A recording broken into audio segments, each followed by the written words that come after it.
नमस्कार, स्वागत आहे तुमचं आपल्या यूट्यूब चॅनलमध्ये ज्याचं नाव आहे मराठी स्टोरीज वर्ल्ड. आणि आज आपण ऐकणार आहोत मर्मबंध भाग 27. अनु. शेखरने जवळ येऊन अनुला आवाज दिला. अनु थकून गेली होती. डोळ्यात पाणी होतं, चेहऱ्यावर वेदना होत्या. पण शेखरला पाहून तिला जरा दिलासा मिळाला. तू खूप ब्रेव आहेस अनु, घाबरू नकोस. मी तुझ्याबरोबर आहे नेहमी आणि तुला कधीच एकटं सोडणार नाही, प्रॉमिस. शेखर तिचा हात हातात घेऊन म्हणाला आणि तिच्या कपाळावर किस करून तो बाहेर गेला. पण त्याच्या बोलण्याने अनुला बरीच हिंमत मिळाली होती.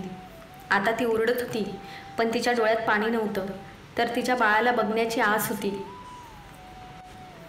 इकडे सगळ्या न्यूज चॅनलवर एकच न्यूज चालू होती. शिर्के ग्रुपचे नवे मालक, एक अनाथ मुलगा, विल की धोका, फसवणूक. आज पोलीस स्टेशनमध्ये फाईल झालेली कंप्लेंट चर्चेचा विषय झाली होती. पत्रकारांनी राठोड आणि त्यांच्या फॅमिलीला प्रश्न विचारून जेरीस आणलं होतं. बरेच पत्रकार अनमोल विलाच्या बाहेर ठाण मांडून बसले होते. अजिंक्य, बघ तुझ्या कंप्लेंटचे परिणाम. बाहेर निघणं मुश्किल झालं आहे. काय गरज होती तुला पोलीस स्टेशनमध्ये जायची? शिवराज राठोड गरजले. डॅड, हे तुम्ही बोलत आहात? तुम्हालाही माहीत आहे मी काहीच चुकीचं केलेलं नाही. नानाजी का आणि कशासाठी त्यांची प्रॉपर्टी शेखरला देतील? त्यांना त्यांची इस्टेट डोनेट करायची असती तर एखाद्या अनाथ आश्रमाला किंवा संस्थेला डोनेट केली असती ना, शेखरला का? हा प्रश्न तुम्हाला नाही पडत? अजिंक्य म्हणाला. बाबा असे करतील ह्यावर मला सुद्धा विश्वास नाही शिव. मी त्यांना चांगलंच ओळखते. गरीब माणसांचा किती तिटकारा होता त्यांना मला माहीत आहे. बाबा अशी विल करणं जवळजवळ अशक्य आहे. मला सुद्धा अजिंक्यचं म्हणणं पटत आहे, सुनंदा म्हणाल्या. आज सकाळी जेव्हा बर्वे वकिलांनी येऊन विल रीड केली होती तेव्हापासून त्या हेच म्हणत होत्या. त्यांचे डोळे सारखे वाहत होते. मी आणि माझी मुलं असताना बाबा एका तिराहित अपरिचित माणसाला त्यांची सगळी इस्टेट कशी देऊ शकतात? हा प्रश्न त्यांना सारखा भेडसावत होता. कितीही विचार केला तरी त्यांना त्याचं उत्तर मिळत नव्हतं. सुनंदा, अजिंक्य, शांत व्हा. आपल्याकडे काही कमी आहे का? बाबांच्या प्रॉपर्टीची आपल्याला गरज नाही. तुम्ही दोघेही त्रास करून घेऊ नका, शिवराज राठोड म्हणाले. शिव, प्रश्न प्रॉपर्टीचा नाही आहे. बाबा असे का वागले ह्याचा आहे, सुनंदा म्हणाल्या. हो डॅड, आई बरोबर बोलत आहे. आपल्याकडे काही कमी आहे म्हणून आम्हाला त्रास होत नाही. पण मला वाटत आहे शेखरने हे मुद्दाम जाणीवपूर्वक केलं आहे. त्याने प्लॅन करून हे केलं आहे आणि ह्यात त्या बर्वे आजोबांचा हात आहे असा मला डाऊट आहे, अजिंक्य म्हणाला. माहीत नाही, पण शेखर असं काही करेल याच्यावर मला सुद्धा विश्वास बसत नाही. आणि बर्वे काका ते तर खूप विश्वासू आणि बाबांच्या जवळचे होते, शिवराज म्हणाले. डॅड, लालच माणसाला कुठल्याही पातळीला घेऊन जाऊ शकते. बर्वे आजोबांच्या बाबतीत सुद्धा असंच काहीतरी असावं, अजिंक्य म्हणाला. अजिंक्य, फक्त एकच कर. इथून पुढे जे काही करशील ते जपून कर आणि विचारपूर्वक कर, शिवराज म्हणाले आणि रूममध्ये निघून गेले. तर इकडे हॉस्पिटलमध्ये शेखर हातांची बोटे एकमेकांमध्ये गुंतून टेन्शनमध्ये बसला होता. नक्षत्र आणि सुजित त्याच्या बाजूला बसून होते. त्यांची सुद्धा अवस्था थोडीफार तशीच होती. पण जसा आतून बाळाच्या रडण्याचा आवाज आला तशी सगळ्यांच्या फेसवर एक स्माईल आली. आतून सिस्टर एका छोट्याशा बाळाला गुलाबी कलरच्या कापडामध्ये गुंडाळून घेऊन आली. हे घ्या, लक्ष्मी आली आहे तुमच्या घरी, नर्स ते बाळ शेखरकडे देत म्हणाले. आणि शेखरने त्या छोट्याशा परीला हातात घेतलं. त्याच्याही नकळत त्याच्या डोळ्यात पाणी तरळत होतं. शेखरने तिच्या तोंडावरून प्रेमाने हात फिरवला. तिला नक्षत्राजवळ दिलं आणि खिशात हात घालून त्याने काही कॅश नर्सला दिली. सुजितने सुद्धा बाळाला घेतलं आणि पुन्हा नर्सकडे दिलं. एका मुलीचा बाप झाल्यावर जी फिलिंग येते ना, तशीच फिलिंग आज शेखरला येत होती. त्या छोट्याशा जीवाकडे बघून शेखरला तिच्यासाठी काय करू आणि काय नको असं झालं होतं. सिस्टर, अनु कशी आहे? शेखरने विचारलं. बऱ्या आहेत, पण खूप थकले आहेत, नर्स म्हणाली. शेखर, ती नर्स एकदम बरोबर बोलली रे. खरंच तुझ्या घरी लक्ष्मी आली आहे. त्याशिवाय का तुला एवढी मोठी लॉटरी लागली आहे, सुजित म्हणाला. म्हणजे कसली लॉटरी? काय बोलतोय तू सुजा? नक्षत्राने न समजून विचारलं. सुजितने तिला मोबाईलमध्ये व्हायरल होत असलेली न्यूज दाखवली आणि नक्षत्राचे तर होशच उडाले. सुजित, हे खरं आहे? नक्षत्राने अविश्वासाने विचारलं. नाहीतर काय, खोटं?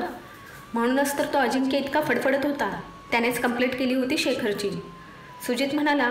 आणि नक्षत्रा शॉक लागावं अशी शेखरकडे बघत होती. थोड्या वेळाने नक्षत्रा, सुजित आणि शेखर अनुला भेटायला आत गेले. अनु, तुला बरं वाटतंय ना? शेखर काळजीने विचारत होता. तिने डोळ्यानेच त्याला मी बरी आहे असं सांगितलं. खूप दमल्याने तिच्यामध्ये बोलण्यासाठी सुद्धा त्राण राहिले नव्हते. अनु, बेबी खूप गोड आहे ग, एकदम बाहुलीसारखी दिसते, नक्षत्रा अनुकडे पाहून म्हणाली आणि अनुने एक छान स्माईल दिली. तर सुजित मात्र बाळाला कौतुकाने पाहत होता. चला सगळ्यांनी बाहेर जा, पेशंटला आराम करू द्या. परत बाळ रडायला लागलं की तिला आराम करता येणार नाही. नर्स आतमध्ये येत म्हणाली आणि सगळ्यांना बाहेर जायचं जीवावर आलं होतं तरी देखील बाहेर जावं लागलं. मला बाळाबरोबर खेळायचं होतं पण ही नर्स मध्येच उपटली, सुजित म्हणाला. हो ना, मला सुद्धा, नक्षत्र तोंड बारीक करत म्हणाले. शेखरने माईंना आश्रमामध्ये कॉल करून गुड न्यूज दिली आणि सकाळी वसुधा काकींना हॉस्पिटलमध्ये पाठवायला सांगितलं. मनीष, नक्षत्राला घरी सोड आणि सुजित तू पण घरी जा. आज तुमच्या तिघांची सुद्धा खूप दगदग झाली आहे, शेखर म्हणाला. नाही नाही या, मी इथे थांबणार अनु आणि बाळाजवळ, नक्षत्र हट्ट करत म्हणाले. नक्षत्रा, उद्या सुट्टी घेणार आहेस का तू? शेखरने विचारलं. नाही, ती हळूच म्हणाली. मग जा आणि आराम करा तिघेही, शेखर म्हणाला. सुजित, तू नक्षत्राला ड्रॉप कर, मी थांबतो शेखरसोबत, मनीष म्हणाला. मनीष, अरे तू सुद्धा थकलं असशील ना, जा आराम कर अँड नो आर्ग्युमेंट, चला घरी जा. सकाळी मी वसुधा मावशीला यायला सांगितलं आहे अनुजवळ, शेखर म्हणाला आणि सगळे घरी जायला निघाले. शेखरने रूममध्ये डोकावलं तर अनु शांत झोपली होती. तर ती छोटीशी परी डोळे किलकिल करून इकडे तिकडे पाहण्याचा प्रयत्न करत होती. शेखर पाळण्याजवळ जाऊन बसला. त्याने त्याचा हात त्या बेबीच्या हाताजवळ नेला आणि त्या छोट्याशा पिल्ल्याने शेखरचं बोट घट्ट पकडलं. तुला झोप नाही येत? रात्र झाली आहे ना पिल्लू, आता झोप, आपण उद्या खेळू हां, शेखर तिला पाहत म्हणाला आणि ती आवाजाच्या दिशेने पाहण्याचा प्रयत्न करत होती. तिने खालचा ओठ बाहेर काढत रडायला सुरुवात केली. हे शांत हो, रडू नको, आपण आत्ता खेळू हवं तर, शेखर बाळाला झोका देत बोलत होता. पण बाळ कसलं ऐकत होतं, त्याने तर अजून आवाज वाढवला. त्याने एकदा अनुकडे पाहिलं, ती गाढ झोपली होती. शेखरने तिथे असलेलं बटन दाबलं आणि नर्स तिथे आली. सिस्टर, बाळ रडत आहे, शेखर नर्सला म्हणाला. आहो, मग बाळाच्या आईला उठवायचं, बाळाला भूक लागली असेल म्हणून ते रडत असेल, नर्स म्हणाली आणि तिने बाळ उचलून घेतलं आणि अनुजवळ आली. बाळाच्या रडण्याचा आवाज जवळून आल्याने अनुसुद्धा डोळे किलकिल करत उठली. पण तिला उठून बसता येत नव्हतं. शेखरने तिला बसायला मदत केली आणि तो बाहेर निघून गेला. दिवसभर झालेली दगदग, टेन्शन आणि डोळ्यावर आलेली अनावर झोप यामुळे शेखर बाहेर चेअरवर बसल्या बसल्या झोपी गेला. त्याला कधीतरी पहाटे जाग आली, ती बाळाच्या रडण्याच्या आवाजाने. त्याने घड्याळात पाहिलं तर पहाटेचे 5 वाजले होते. बराच वेळ झाला तरी बाळ रडतच होतं. अनु, बाळ उठलंय बघ, शेखरने बाहेरूनच आवाज दिला. हो, तू आत येऊ शकतो, अनु म्हणाली. हाय, बेबी का रडते? बेबीला भूक लागली का? त्याने बाळाकडे बघत विचारलं. माहीत नाही का रडते ती, पण दूध तर आत्ताच पिऊन झाले तिचं, अनु बाळाला शांत करत म्हणाली. दे माझ्याकडे तिला, शेखरने बाळाला घेतलं. काय झालं माझ्या प्रिन्सेसला? तुला कंटाळा आला का हॉस्पिटलमध्ये? आपण की नाही उद्या भूर जाऊ, तुला काय काय बघायचं आहे सांग. आपण गार्डनमध्ये जाऊ, पॉम्पॉममध्ये बसू, शेखर बाळाबरोबर बोलत होता आणि अनु त्याच्याकडे कौतुकाने पाहत होती. काही तासांपूर्वी जन्माला आलेला तो एवढासा जीव, त्याला काय कळतंय? तरीही शेखरची बडबड ऐकून त्याच्याकडे कुतूहलाने पाहत होतं. शेखरच्या चेहऱ्याला निरखून बघत होती त्याची प्रिन्सेस. रडणं तर तिचं केव्हाच बंद झालं होतं.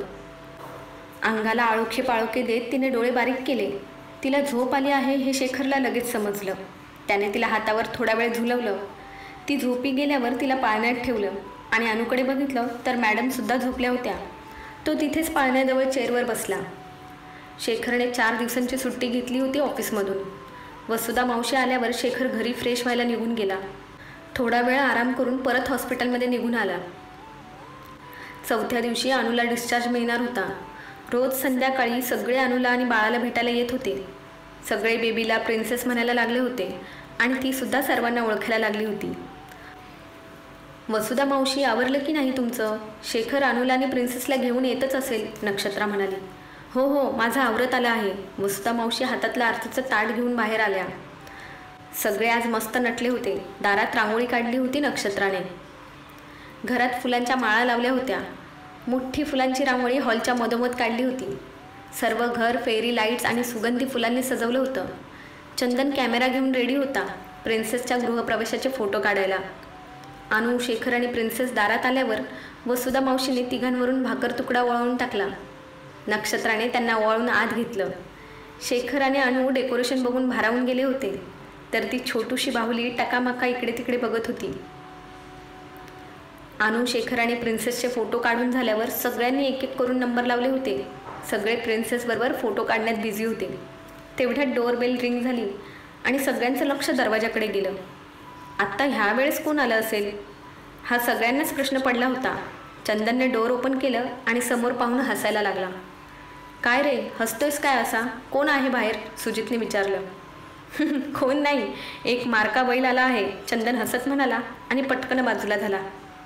मला मारका बैल म्हणतोस काय? साल्या, थांब तुला बघतो, निशांत दात ओठ खात म्हणाला आणि चंदन त्याला चिडवून दाखवत होता. चंदन, निशांत, शांत, किती गोंधळ लावलाय तुम्ही, घरात लहान बाळ आहे, नक्षत्रा म्हणाली. नक्षत्रा मॅडम, बाळ आमची मस्ती बघून हसत आहे ते बघ, निशांत म्हणाला. आणि सगळ्यांनी बघितलं तर खरोखर प्रिन्सेस त्यांच्याकडे पाहून हसत होती. चला, आता मला प्रिन्सेसबरोबर फोटो काढायचे आहेत, निशांत म्हणाला. आणि जसा प्रिन्सेस जवळ गेला तिने बाबर ओठ बाहेर काढला आणि रडायला सुरुवात केली. अरे, हिला काय झालं? आता तर चांगली हसत होती, लगेच रडायला लागली, निशांत म्हणाला. तुला पहिल्यांदा बघत आहे ना म्हणून, 2-3 वेळा अजून बघितलं की येईल तुझ्याकडे, मनीष म्हणाला. तुम्ही बसा, मी प्रिन्सेसला घेऊन आत जाते, अनु म्हणाली आणि आत बेडरूममध्ये गेली. इकडे सगळे हॉलमध्ये बसले होते. आज बऱ्याच दिवसांनी असा योग आला होता की सर्वजण तिथे होते. थोडं फ्रेश होऊन सगळे गप्पा मारत बसले होते. वसुधा काकी आणि नक्षत्रा जेवणाचं बघत होत्या. शेखर, काय ठरवलं आहेस मग तू? निशांतने विचारलं. अजून तरी काहीच नाही, पण एक मात्र आहे, मला ती प्रॉपर्टी नको आहे. शेखर तर प्रिन्सेसमध्ये सर्व विसरून गेला होता. शेखर, घरी आलेल्या लक्ष्मीला असं ठोकर मारू नये. अरे, करोडोची इस्टेट आहे ती, जरा विचार करून मग काय ते ठरव, सुजित म्हणाला. सुजित बरोबर बोलतोय शेखर, भावनेच्या भरात घेतलेले निर्णय बऱ्याच वेळा चुकीचे असतात, मनीष म्हणाला. मग मी काय करावं असं तुम्हाला वाटतं? जी गोष्ट माझी नाही ती मी कसा घेऊ? माझं मन तयार होत नाही, शेखर म्हणाला. अरे शेखर, तू निदान त्या बर्वे वकिलांना भेटलास की नाही? आणि तुला हे कोणी सांगितलं की ती प्रॉपर्टी तुझी नाही म्हणून? मला तरी वाटतं तुझा आणि त्या भालचंद्र शिर्केचा काहीतरी संबंध नक्की असला पाहिजे. त्याशिवाय का त्यांनी त्यांच्या मुलीला आणि जावायला सोडून सगळी प्रॉपर्टी तुला दिली, सुजित म्हणाला. सुजित एकदम बरोबर बोलत आहे, निशांत म्हणाला. नाही भेटलो मी त्यांना अजून, शेखरने सांगितलं.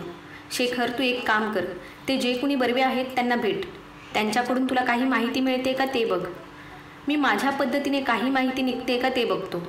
तसंही तुझ्यावर फाईल झालेल्या केसमध्ये मला काहीच दम दिसत नाही, निशांत म्हणाला. ठीक आहे, बघतो ह्या विकेंडला जाऊन येईल, शेखर म्हणाला. चला, जेवण रेडी आहे, नक्षत्राने आवाज दिला आणि सगळे जेवायला बसले. अनु जेवली का? शेखरने विचारलं. मावशी गेल्या आहेत तिचं ताट घेऊन, नक्षत्रा म्हणाली. सगळ्यांचं जेवण झालं आणि नक्षत्रा अनुचं जेवण झालं की नाही पाहायला गेली, तर तिचं ताट तिथं तसंच होतं आणि प्रिन्सेस अनुच्या हातात होती. अगं, हे काय अनु, अजून जेवली नाहीस तू? नक्षत्राने आश्चर्याने विचारलं. नको, ही वसुधा मावशीकडे जातच नाही आणि खाली ठेवलं की रडायला लागते, मग काय करू मी? अनु थोडीशी वैतागली होती. तिला असं बघून नक्षत्राला हसू आलं. शेखर, शेखर, नक्षत्राने आवाज दिला. काय झालं? शेखरने आत येत विचारलं. ही बघ तुझी प्रिन्सेस, कशी लाडू झाली आहे ती, अनुला जेवणसुद्धा देत नाही, नक्षत्रा कंप्लेंट करत होती. काय झालं प्रिन्सेस? मावशी आणि मम्मा तुझी कंप्लेंट का करत आहेत? त्याने प्रिन्सेसला घेत विचारलं. हो हो, आता छान गप्पा मारा हा तुम्ही, बाय, नक्षत्रा म्हणाली.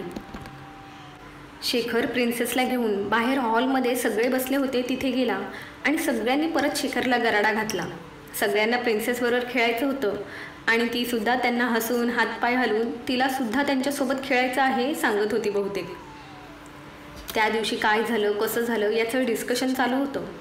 बऱ्याच उशिरापर्यंत सगळे गप्पा मारत होते आणि तोपर्यंत प्रिन्सेसने सुद्धा त्यांना कंपनी दिली होती. शेखर, बरी राहते रे ही तुझ्याजवळ, निशांत तिच्याकडे पाहत म्हणाला आणि शेखर हसला. शेखर, आम्ही निघतो आता, बराच उशीर झाला आहे. तू आम्ही जे म्हणालो त्याचा नीट विचार कर आणि जमेल तेवढ्या लवकर त्या बर्वे वकिलांना जाऊन भेट, निशांत म्हणाला. आणि सगळे बाय करून निघाले. मनीषने नजरेनेच नक्षत्राला बाय केलं.